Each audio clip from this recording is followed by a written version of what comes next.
You know how children draw pictures of clouds and a kind of solid lot of rain coming underneath? Directly behind me, which is our destination, has just completely disappeared off the horizon.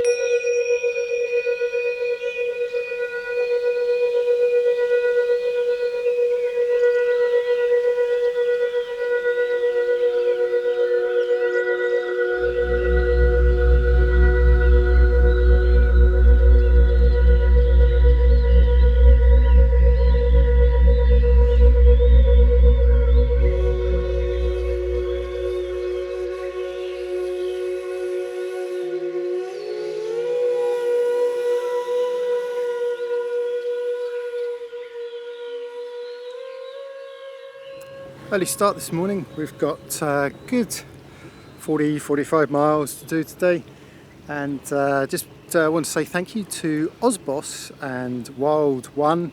Those are the two Australian catamarans you saw behind us. We got chatting to them on the VHF and ashore as well. So very nice, two families, very nice couple of boats. Anyway, that's by the by. We are now coming down the south side of Satonda. You probably can't hear this, but behind me is this cacophony of sound. And it's a mix of birds and monkeys, both of which there are a lot of. I'm just pausing here because I think the land comes out a bit here, so I best get on the helm and concentrate on the navigating. Anyway, we are now heading due east across the top of Sumbawa. Oh, good morning. We've just left. It was very easy. I had 70 metres of anchor chain to bring up, but it all came up smoothly in one go, and it wasn't all covered in crap and mud like it quite often is. So that was a nice early easy start. We have just left. Beautiful island of Satonda. Donut really. Stunning, it's so sweet. We had a couple of catamarans, two families that came and joined us, very sweet people. We started off by going up the hill, which was great. So I'm really pleased I managed to get up to the top there, saw that fantastic view, got back to the boat, and then I slept for most of the day. So I'm now raring to go, which is a good thing because we've got quite a long leg today, making our way towards Flores over the next few days. And we have got some weather developing off Australia, so we can't sort of hang around anchorages like that which are very open to the elements. So we need to now find the next couple of anchorages need to be nice and safe. And when we find one we really love, we'll stay there for a bit, and then it'll be Flores. So now I need to go and make the coffee because we're on our way. It's about 35 miles, I think. Don't know. Let's see. Okay, right, everything's all tickety-boo. We're motor sailing along the coast here. Water maker's on. Depth sounder's playing its usual tricks, showing 20 metres and then over 100 metres. So that's good, at least I know it's working. And very excitingly, our log is working once more.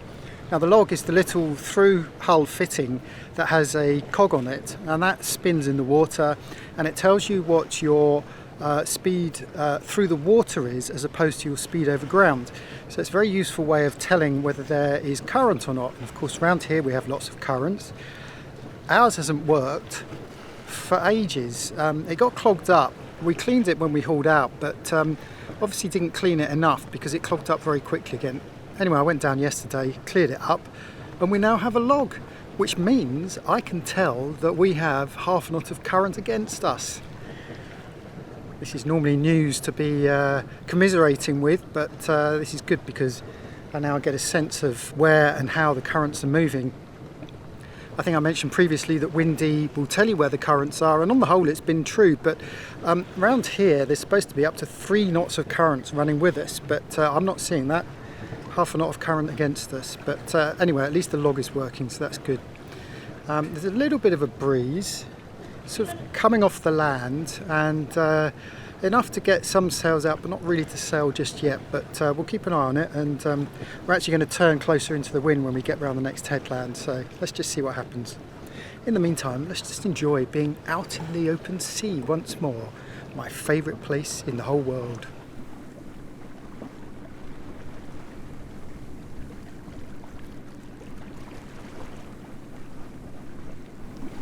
We are now going round the area on Sambawa, which is basically an entire volcano. It is Mount Tambora, which exploded back in 1815, and it is the largest, biggest known and recorded eruption ever to have happened on Earth. Undoubtedly, in earlier times, way before recorded history, there would have been bigger ones, but this is the biggest one ever recorded. And it takes up this entire peninsula. Everything you can see behind me and everything we can see as we're going around here is the old volcano. I say old, but it is still going strong, still seismic activity being recorded here. Let's hope we can get round and away from it, because when it exploded, it put 36 cubic miles of ash, rock, pumice, you name it, into the air. It took off the whole top of the volcano. It just went everywhere, destroying Sumbawa and the people on it, and sending tidal waves all around the world. So this is a mighty, mighty thing here, and it's making me feel very small and insignificant when it comes to world history. It's been about, 2-3 hours since I last picked up the camera, and we still have Tambora behind us. We're going round the corner, the northeast corner of Tambora. It just shows you how vast this mountain range is.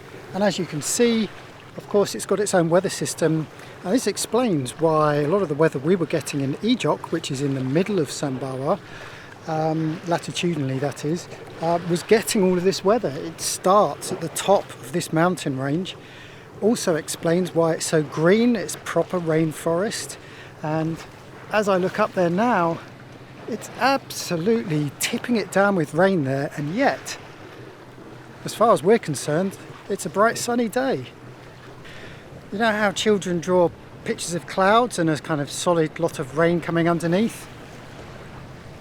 That's that cloud over there. It's literally a solid block of rain, and directly behind me, which is our destination, has just completely disappeared off the horizon. Can't see anything at the moment. As you can see, all here, nice blue sky, but this is all the weather just coming off the land anyway, just as a precaution. I've closed everything up because there's a high possibility we're going to have to go straight into the middle of that. Don't know if our clothes are going to get a chance to dry. We made so much water today, we were able to do washing. Woohoo!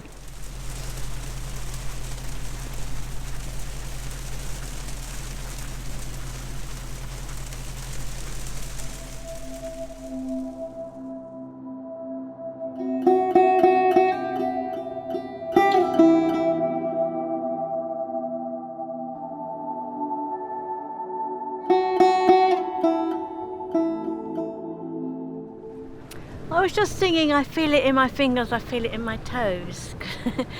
And when you apply it to rain, because it is all around us, it's in front, it's over there, it's behind, it's over there. But we're in a little bit of rain list for just one moment.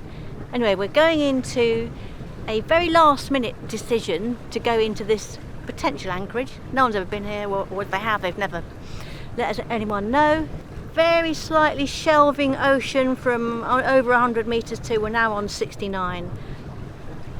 So let's see. Why are we going there then? Well, we want some protection from the swell. We're on our way east, as everybody knows, and it looks as though it does have some protection. Right, here we are. Look at this, flat calm. This is called Sanggar. And the lesson learned here is to go with your instinct, go with your gut instinct. There was a bit of swell coming in. It wasn't terrible, but it could have been a little bit uncomfortable and possibly going where we were planning to go. When you look at the satellite images and you can actually see the waves. Of course, it depends what time of year they were taken, but I noticed that the waves went straight over the top of the reef, so the reef wasn't actually stopping anything. And I said to Liz, well, this is the other one that I was thinking about. And she said, well, this is the one I thought we were going to go to anyway. Sure enough, we ducked in here. It looks vast, but actually there's a reef that runs all the way around the edge here. And then in the centre of this bay, there is another big reef in the middle. So we've literally got about 100 metres or so swinging room around from the reefs. And with the current weather, that's not to say we're going to get some easterly squalls, but with the current weather, this is actually all right, isn't it? It's nice. It's nice when that happens. I thought today's anchorage was just going to be a bit of a shit show and somewhere just to drop the hook and hunker down and bugger off early, but depending on the forecast, we could actually spend a couple of days here.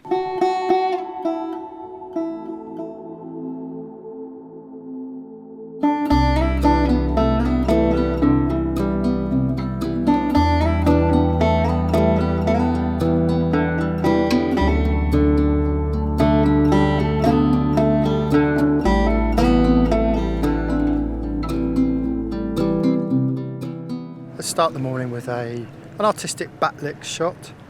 That is where we're heading to, where the sun is rising, and it is the town of Bima. In the meantime, this anchorage here called Sanggar was actually really pleasant. So as you know, we ducked in here almost by accident just to get out this swell, and in fact as we come out we're already in the swell again. There's not much to it, but quite rustic.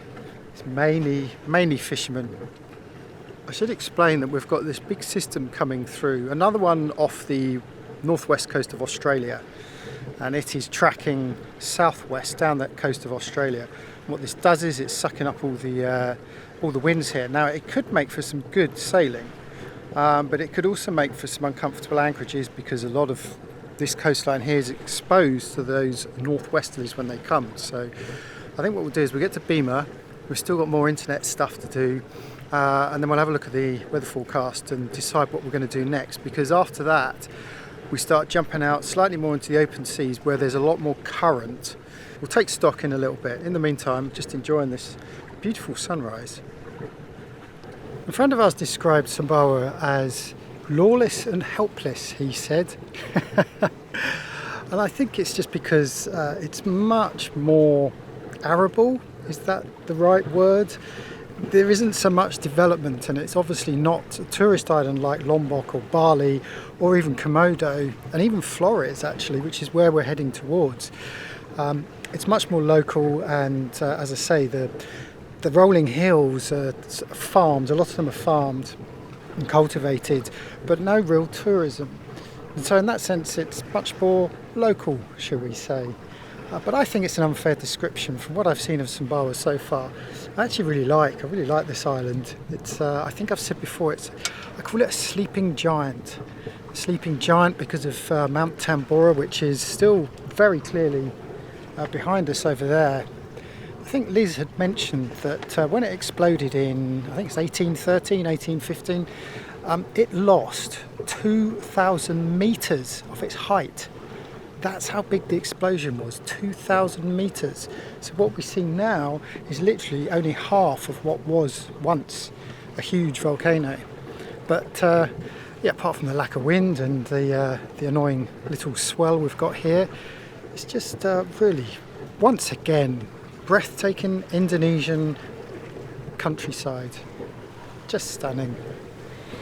Sanggar to Bima, it's been a day so far of weather. Whether or not we'd make it, no, I don't mean that. It's the extraordinary clouds. I mean, we started off with this very weird looking alien spaceship hanging over the hills down at Sanggar, and all the way along we've been watching the clouds build in front of us.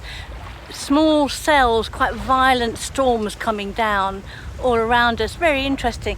We're heading towards Bima now, and I have a feeling that we might get some rain soonish.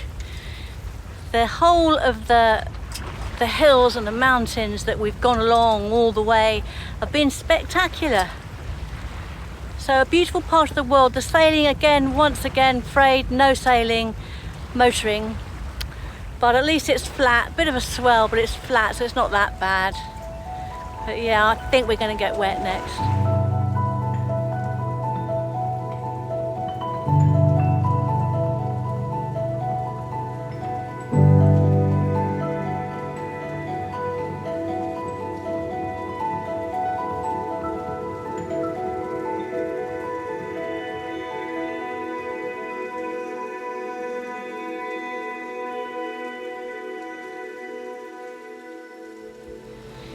So we're underneath it now.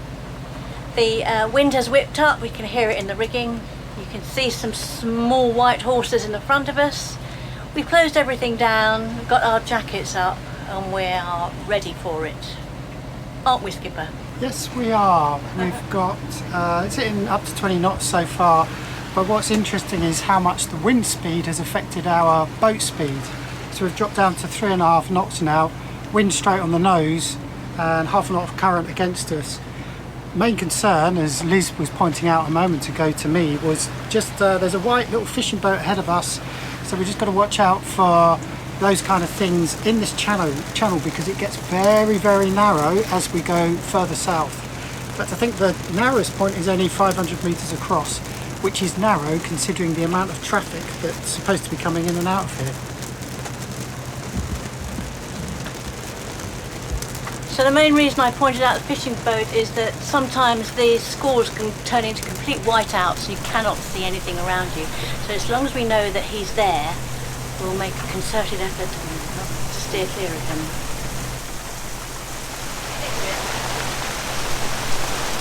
We slowed right down. There's a little white boat just over there, a little fishing boat. I think he's actually given up. I think he's just sitting in the waves. We're not going much faster. We get 3 knots if we're lucky. In the olden days, we would have been under the canvas spray hood and the canvas binamy, and we would have been completely wet. We would have had to have worn all our oilies and hats and everything to keep dry. But now, under our new, hard, newish, 5 years ago, hard top, it's bone dry in here. I really don't know why it took us so long to do it, but look at it, completely dry. I just got my shorts, t-shirt, you know, shirt, dry. How about you? Yeah, some of us were on watch in the wet.